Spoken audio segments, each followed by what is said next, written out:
Starting off today's episode is one of three very special guests. He's one of the prolific talents that roams in the Shore Conference. Micah was Toms River North starting running back as a freshman when they had two-time first-team All-Shore quarterback Jake Kazanowski. Then he moved to quarterback as a sophomore, where he put together his own first-team All-Shore campaign with 1,451 yards rushing and 17 touchdowns, plus 944 yards passing and another 8 touchdowns through the air. Also, he started at defensive back and made 82 tackles. Micah took it to another level last season, and he was our SSN Offensive Player of the Year, leading Toms River North to the first 14-0 record in state history, the inaugural Group 5 state title, and the final number 1 ranking in the Shore. He rushed for a conference-leading 2,360 yards and 33 touchdowns on an average of 10 yards per carry, and threw for 1,203 yards and 17 touchdowns with only 2 interceptions. He also played 37 out of the possible 56 quarters, exiting halftime of some games, and just after the first quarter in others during blowout wins. He was also a tremendous defensive player as a safety for the Shore's number 1 scoring defense, recording 77 tackles, 4 interceptions, 9 tackles for loss, and 1 defensive touchdown. Going to Stanford next season, here we are with the star, dual-threat quarterback, Micah Ford. Right. Micah, how's it going? Oh, it's going good. I'm happy to be here. Thank you for giving me the opportunity to be here with you guys, talk to you guys. How's your summer going along? Oh, it's going good. It's just been football, just grinding, get to where we need to be as a team. I hear you. So grinding out. So when you're working out in the summertime, you're getting ready for the season. What are some of your workouts look like? It's in the weight room. It's just the primary lifts and plyometrics and all that other stuff. And I got a 40 trainer. I work with him like every other week, and I would go to this CrossFit place, like it's around my house, and I'll work out there. But I'm not gonna lie, I don't work out as a quarterback. I do running back drills. Nice. Yeah, cause that's the future right there. Yeah, that's the running future. Back. So I work on quarterback at practice, but like in the off season, I just veer towards more running back drills. I hear you. Now you said you have a 40 trainer. Yeah. Can you kind of just explain to the viewers, what exactly that is? His name's Chuck Mound. You guys can all find him on Google if you look him up. He ran a 4.27, and when he was back young, I guess. But he puts me through just how to do the stance and the starts, the most important part of the 40. So just all that other stuff just to get right. Definitely. So kind of getting back into your youth a little bit, what actually got you into football? Like, why to you is this game so special? And when did you kind of see yourself emerge as being like this is something that you wanted to take to the next level? Being little, this really wasn't a passion. Like, I didn't grow up thinking I want to go play college football. I was just living life, just going throughout my day, I guess. But I moved here. I lived in Carteret up until I was 7, and I moved to Toms River. And I started playing football when I was in 4th grade, I think. And then I really found out I really wanted to do this was freshman year, I'll say. Freshman year, yeah. Because I was in the between basketball. I had a little basketball stage, so I was in the middle. And now when you were playing the younger age, so that was the whole Toms River? Was it broken up into different districts? Nah, yeah, they like 4th grade to 6, I'll say it was the Toms River Indians, and then it changed to MTR, which was Manchester and Toms River, and I don't know what it is now. They changed it again. Okay. So coming into this season, you guys are coming off a real prolific season, like you said, 14-0, first time in state history. What makes this season? Because you got to kind of put that stuff behind you, and you got to move forward, right? So what makes Toms River North special right now?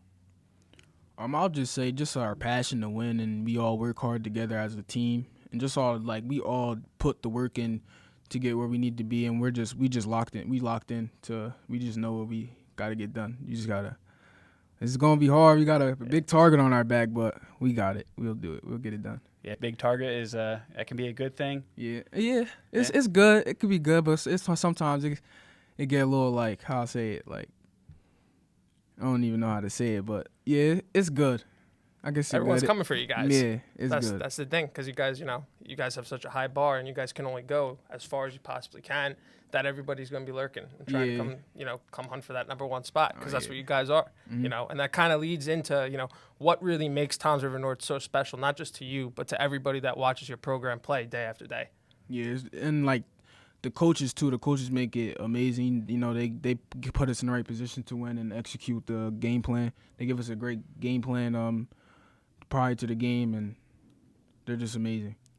All right, so talking to you on the way in, on the drive in, I definitely get the sense that you're a humble guy. Yeah, you kind of give the accolades to your team, but you have put up some remarkable stat lines, and you've done some remarkable things on the field. So it's kind of a tough question, but what's the most special award that you've personally received, and why? I'm gonna say Gatorade Player of the Year. Yeah, that was a big one. They sent me like a whole trophy, like in like a gift box. But that wasn't in my agenda either going in. I didn't even know like I was like able to get that. Like I didn't know it was an award until like mid-season when coaches said I was like a runner-up for it. But yeah, that was cool. And and it's like there's more opportunity you can get from getting that award. So yeah. So all of this, just coming in, like, you never really saw yourself as being, one of, if not the best players in the state. Like, how, like, just, as humble and as honest as you possibly are with everybody. Like, from that freshman year to where you are now and that jump and heading off to Stanford in a year, was this the dream? Was this the reality? With everything sinking in now, like, how does this feel? I mean, it was just like I had people telling me like what I was capable of, but I was just like, I don't want to believe it till I see it or like achieve it. You know what I'm saying? It's hard work. Yeah. You just exactly. gotta put in the work, and everything will come after that. I mean, 2,300 yards rushing. I mean, passing for over 1,200. I mean, it's video game numbers, and you're showing the world. You're showing the world all of that. I mean, but those numbers, they're just numbers at the end of the day. Yeah. Do you see anything that you need to improve on or get better on heading into the regular season? Yeah, definitely my lateral quickness, I'll say, and like my cuts and. Yeah, and like sometimes like my throwing can get a little off because I'm not mainly a quarterback, but I try to do what I could do at quarterback. Yeah, filling up all around, right? Yeah. That's nice. That's awesome, man. So we mentioned a couple different times that you're committed to Stanford. We got Emanuel Ross in the studio. He's also going to Stanford as well. So talk us through that decision of like what did that process actually look like? I know there's a lot of people on the outside. They think everything's easy, but you're the one doing it on a daily basis. So what kind of led you there, and what made you finally make that as the final decision? Oh, well, they sent me like a few letters like my sophomore year, like just to look at my transcript. But I didn't really think anything of it because it was like a long time till they hit me back. And then they actually offered me on my birthday. And then I went out there that like 2 weeks later. And, the coaches just made me feel so comfortable. And it was just a beautiful place. And it's good to, get out and see something new because I've been here like all my life. So it's good to travel the world just for a little segment of my life. And it's the opportunity there. Just like I'm looking at the after graduate stuff, like if the NFL don't roll all the way through, but that's what I want to do. I have something to fall back on, like a good degree. Yeah, I hear you, because you were talking in the car about criminology. Yeah, that's my major. You're a Law and Order guy. Yeah, so that's your favorite show. That's my favorite show. That's and awesome. Then downtown Palo Alto, you're excited to get out there with the Stanford crowd. I went out there twice, and the second time was. It was something different.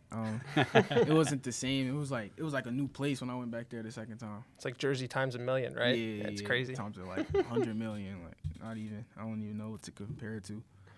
All right, last one here. Is there anything else? Anything else that you want to tell the shore sports community about yourself? Is there any special niches besides football that people will look at you and see you as more than an athlete? Because what we're trying to do here with Shore Sports Network is, sure, stuff on the field is great, but you're a student athlete, so there's a lot more to you as a person. So what can we tell the world that they don't know about Micah Ford?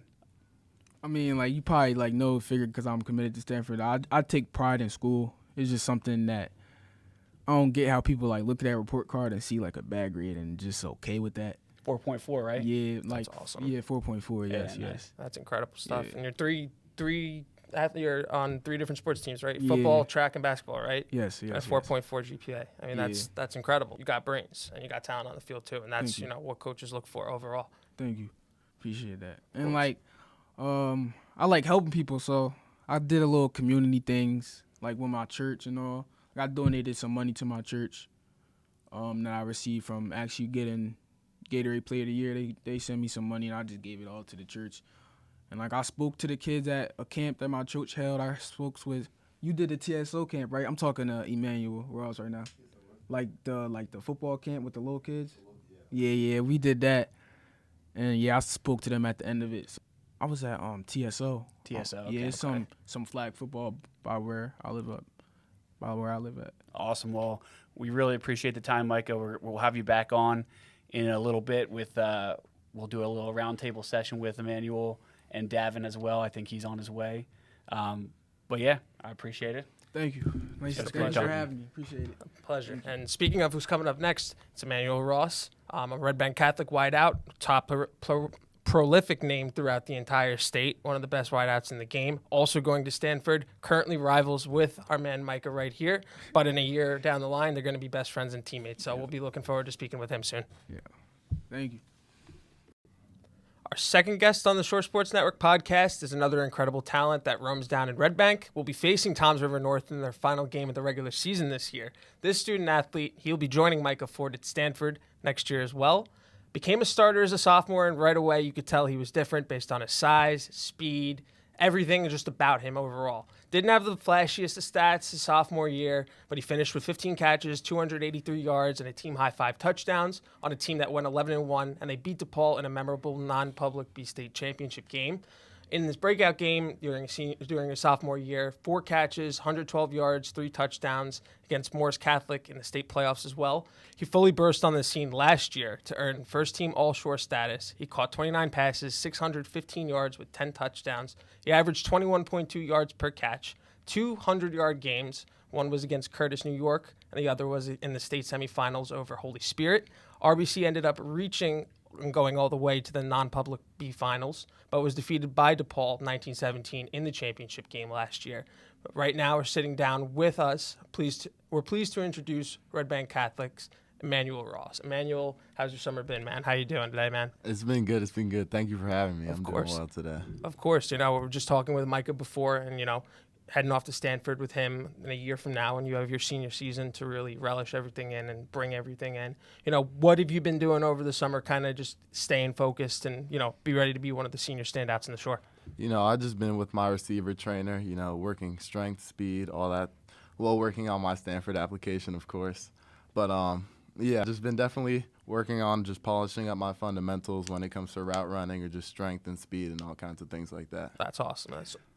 So football's great. We love it. Yeah, football is great. But this summer, what's something fun that you did outside of football? I mean, fun. Yeah, I've been with the FCA camps, a few of the Fellowship of Christian Athletes camps. Definitely working with the little kids was very fun. I met a lot of new faces, a lot of different characters. Well, I got to help out these kids get better at football and learn about the Lord. So that was really fun. And then I'm also getting into golf recently, so that's one thing. I'm not great. I'm not great yet, but I'm working on it, trying to get to that Tiger Woods status. I was gonna say, you've been playing, or do you watch it on TV no, too? I've been playing. I haven't watched it as much as I've been playing recently. I think I got a little golf outing tomorrow too. So. Oh, that's awesome. Yeah, that's awesome. He's a golf guy. There's a driving range out back here. Okay. You got to hit that up. Yeah, I might have to hit that up. Yeah. That's really cool. I mean, so, getting into golf, a bunch of different hobbies you got going on. Mm-hmm. Now, just a little bit back to football. It seems like the sky's the limit for you. You have, multiple 100-yard games last year with multiple touchdowns caught in those games. You're heading off to Stanford in a year. You're still working on your application. What do you have to do to elevate your game to the top in this upcoming season?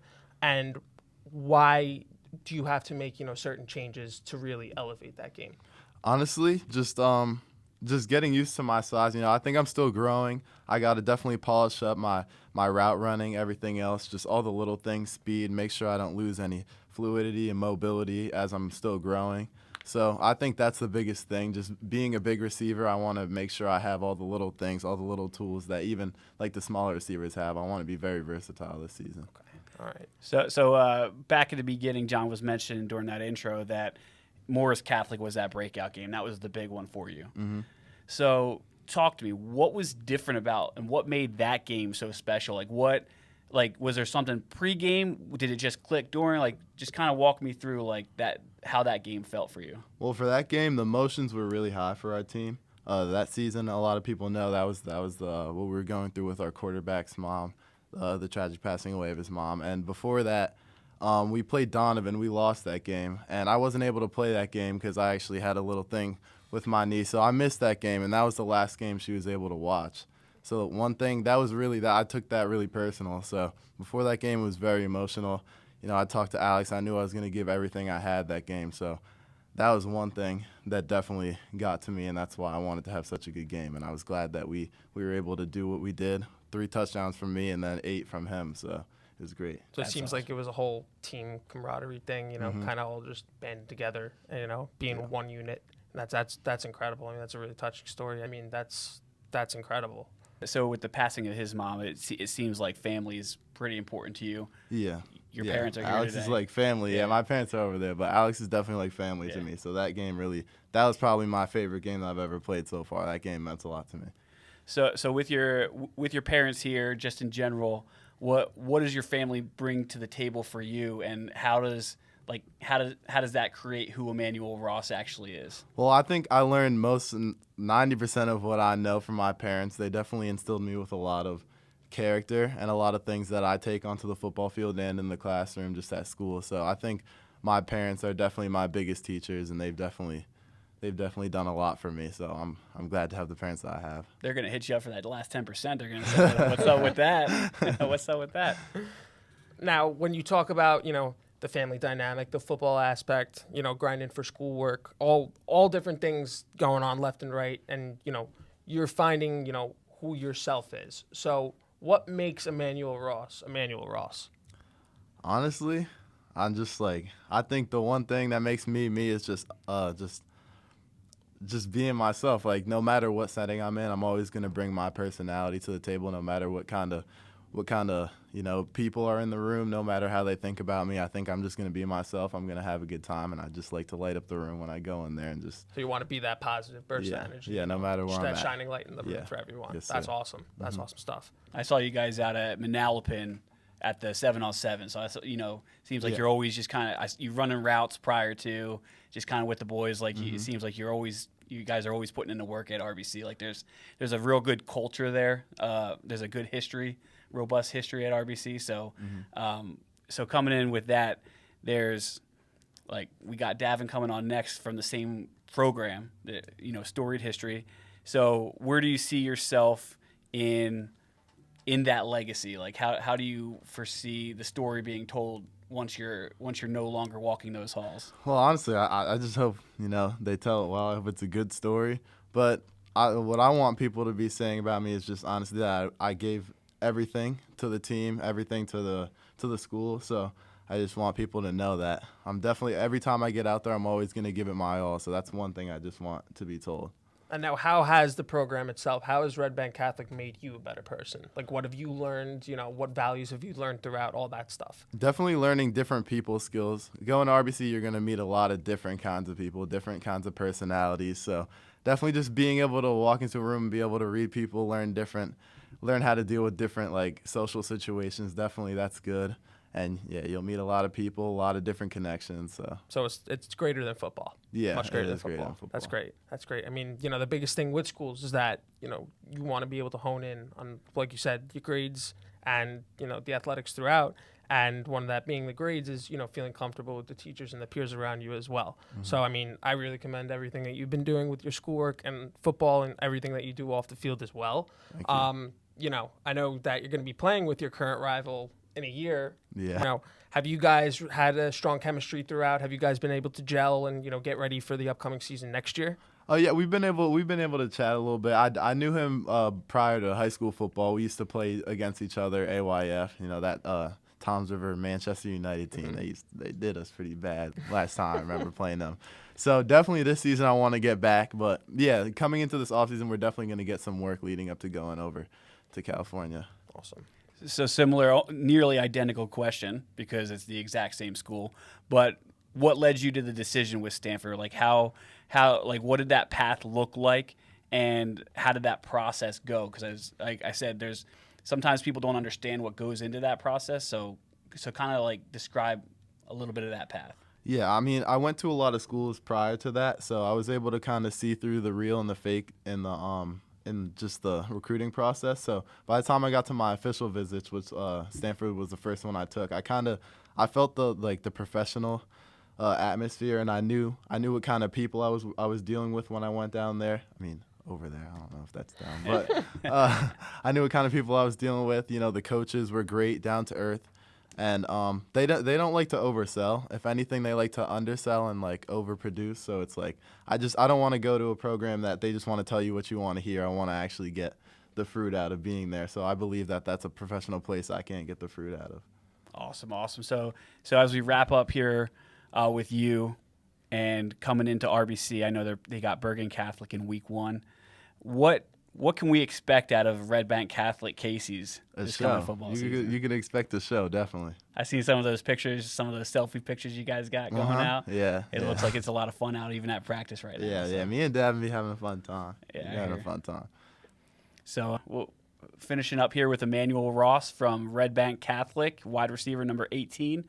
Next on, we're going to be bringing Davin Brewton, and then after that, we'll do a group session with everybody. All right, sounds good. I appreciate it. Thanks. Thank you. Third and final individual on the podcast today is another incredible talent that works day and night to get ready for football season.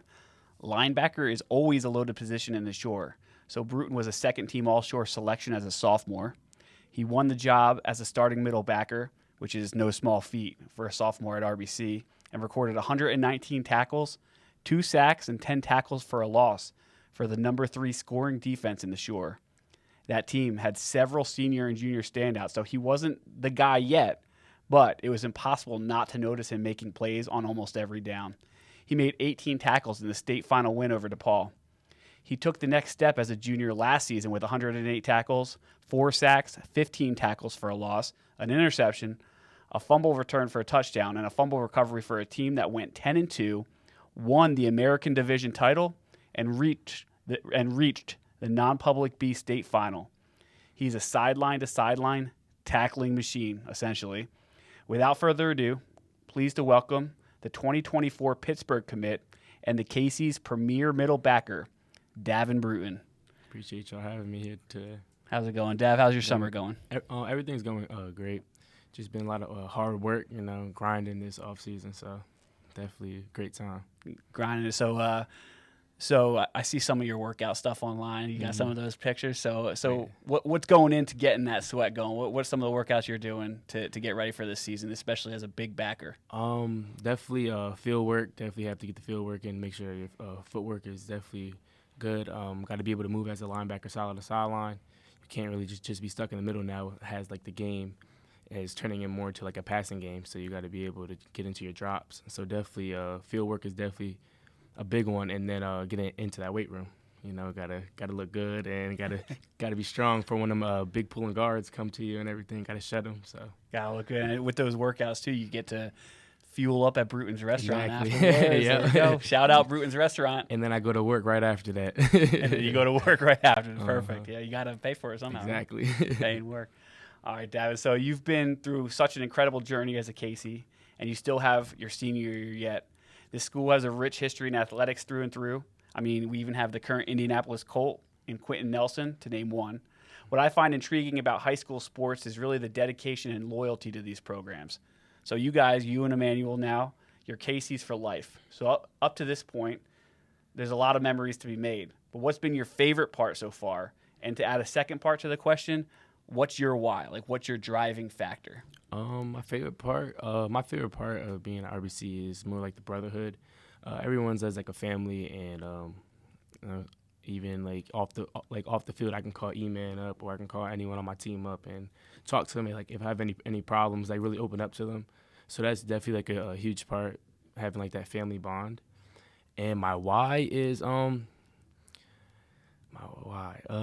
That's a great question. My why is really just to, well, of course, I come first, so I want to be like the best version of myself that I can, and also just to help my family out and any struggles or anything, to get out of the struggle and just have a great life with them and just keep on grinding so they don't have to grind no more. Now, talking about, the family values and all that, prospering through and pushing yourself to the limits, what are some of the family values that you've learned that have helped you on the football field? Definitely being strong-minded, being a great person, because that helps you out with every circumstance that you're in.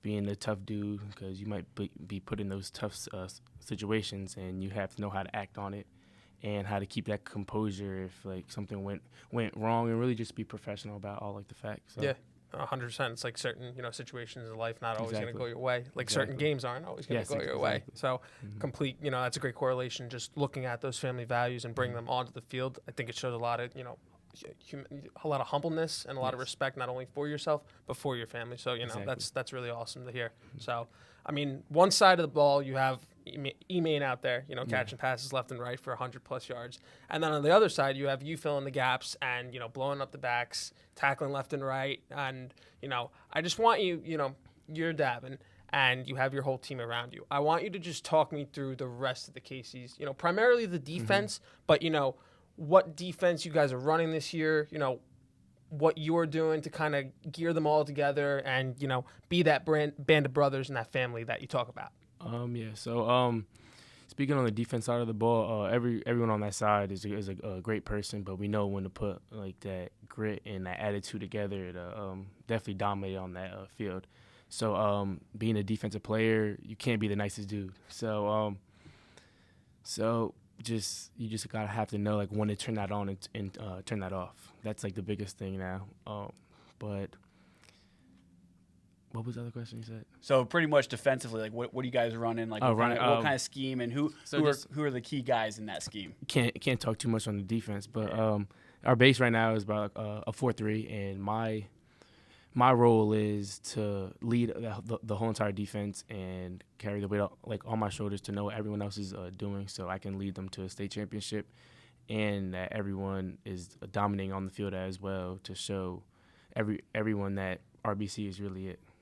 So you would say within that 4-3 scheme, you are like the X factor for everyone? Yeah, that's Madden X factor, That's awesome. That's awesome to hear.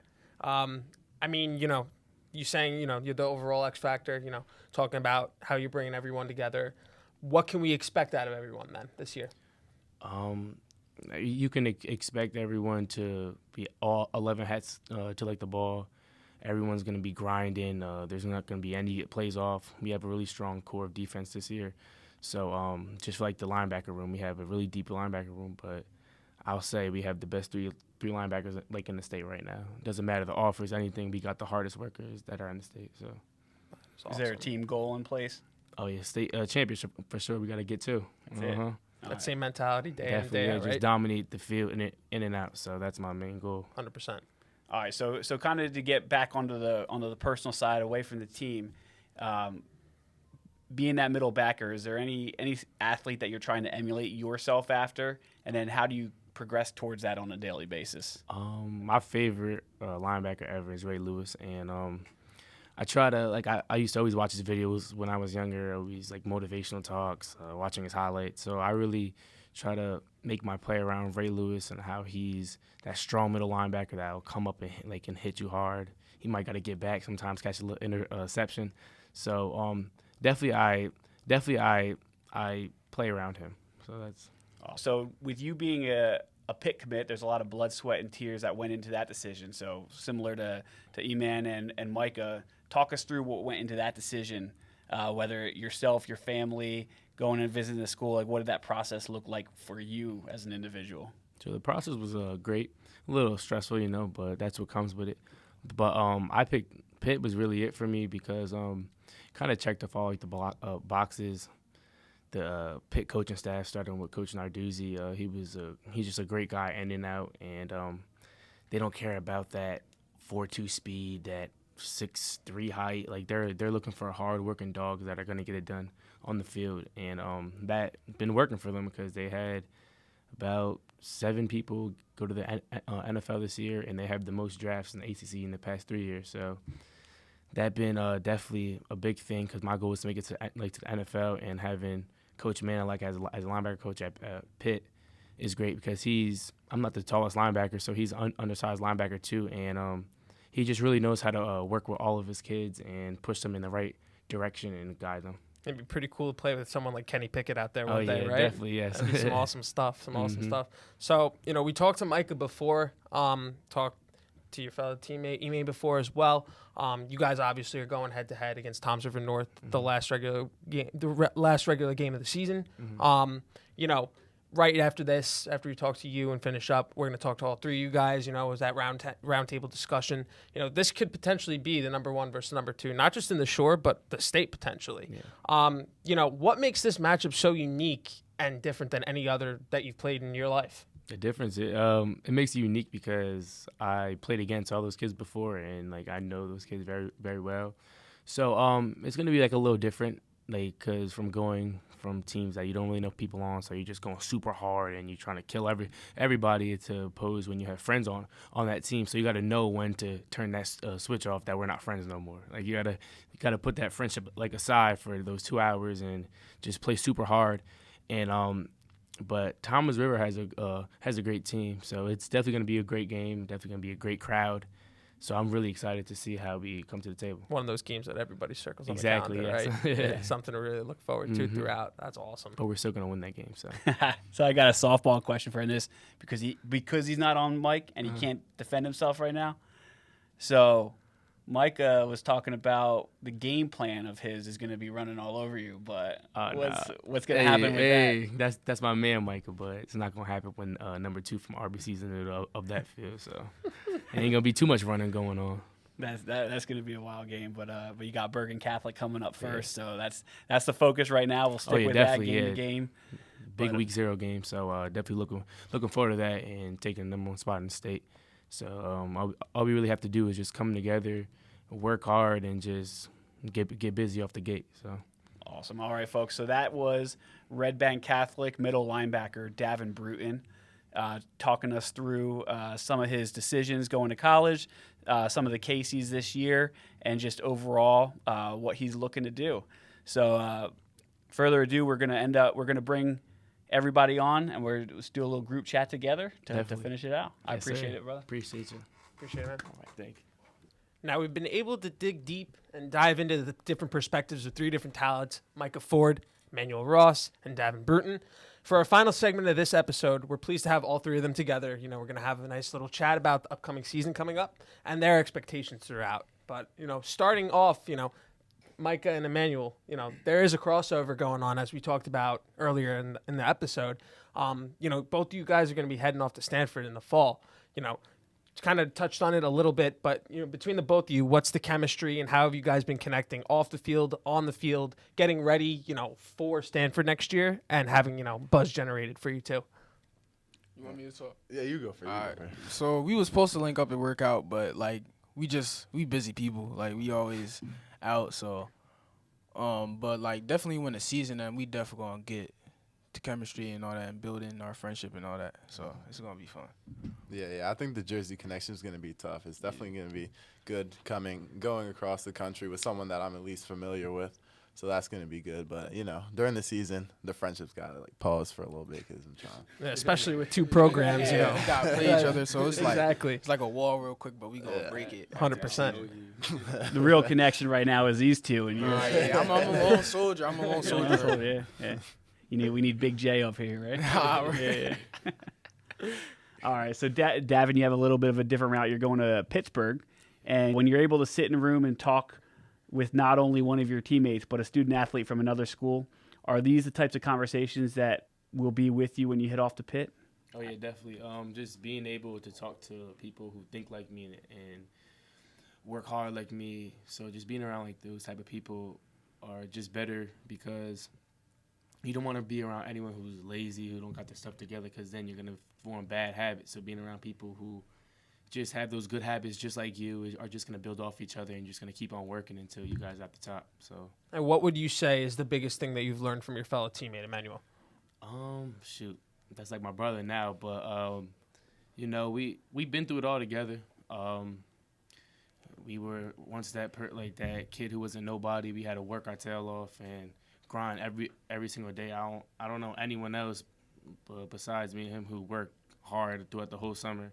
So just having him like in my corner and having him as like my best friend is definitely a great way to go throughout this journey, because I can always look for him if I need some help or if I need some motivation. So it's definitely good having him in my corner. You both guide each other in a certain way. Yeah, that's awesome. Well, it's been cool too watching you guys, and we talked about it before, seeing you guys at the 7-on-7 at Manalapan, chopping it up a little bit at the Gridiron Classic.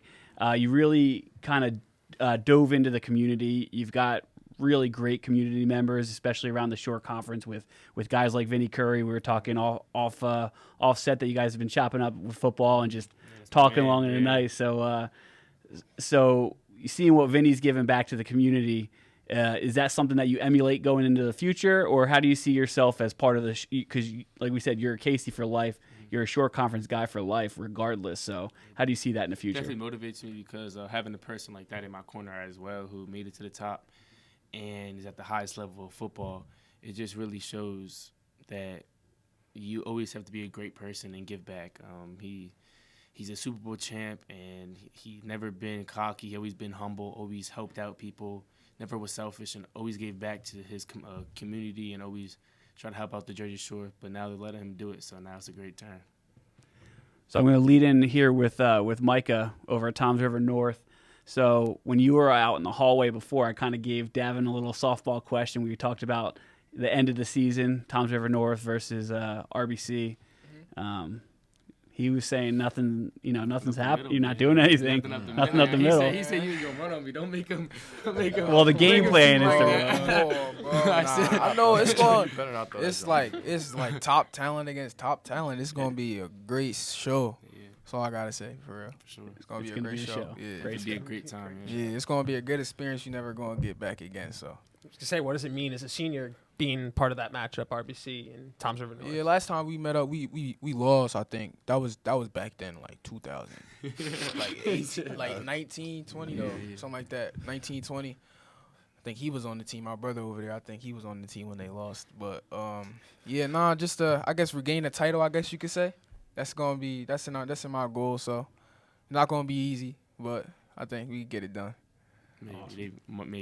I don't think so. Let's hear your perspective a little bit. There you go. What are we I'm thinking alone. about this last week matchup between RBC and Toms River North? What are your thoughts going out? His last game of the regular season, definitely got to give it our all. But I'm trying to come out with that W. So. Yeah, we double coverage in him. It's It is gonna be the last regular. We gonna have like 2 people on game there all I the promise you, time. nobody on your roster is guarding. That's gonna be the last regular season game for me ever in high school. So I'm going crazy.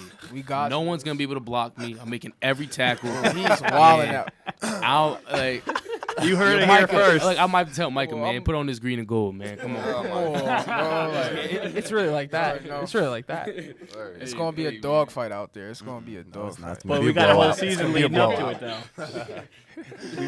We got the whole season leading up to it, though. So that's the thing, game by game. Shoot, right? man, we got to take week 0 serious because they got a huge game and we got a huge game. We both got some huge games, like statement games. We'll see each other later on in the season after we win those titles. And now leading into that game, towards the end of the year, like you're saying, there's so many important games from week 0 to that last regular season game. Why is the short conference the best conference in the state? The short conference is the best conference because we got the most talent. A lot of talent leaves here and goes up north. That's how up north kind of comes in the conversation. But a lot of these other parts of Jersey, they just soft. They're not like us. They don't really work hard like us. They just act like everything's given. And we out here working hard and no handouts. Just look at your screen, bruh. This is short conference. Well, other division got us 3, bruh. That's the answer. That's what I'm saying. Nobody got as much talent sitting at one table in the thing. And I put a lot of money on that one. A lot of money. Purse. So we asked Davin before. He talked about Ray Lewis being a little bit of who he emulates, his inspiration. We didn't really get that from you guys before. We didn't ask that question. So I'll start with the Emanuel over here. Who's your inspiration? Who do you emulate? Who do you emulate your game after and look up to? I'm definitely gonna have to go Jay Jettis. You know what I'm saying? Justin Jefferson. Don't get it twisted. I had number 18 before him, but yeah, Justin Jefferson definitely. Okay. I don't really know. I don't really watch the NFL. I like college running backs. That's where it get nasty. So I'm gonna say he ain't play a game in the NFL yet, but I like Jahmyr Gibbs. Yeah, I like Jahmyr Gibbs. Awesome. All right, all you guys being such talents for the sport, and everybody faces trials and tribulations.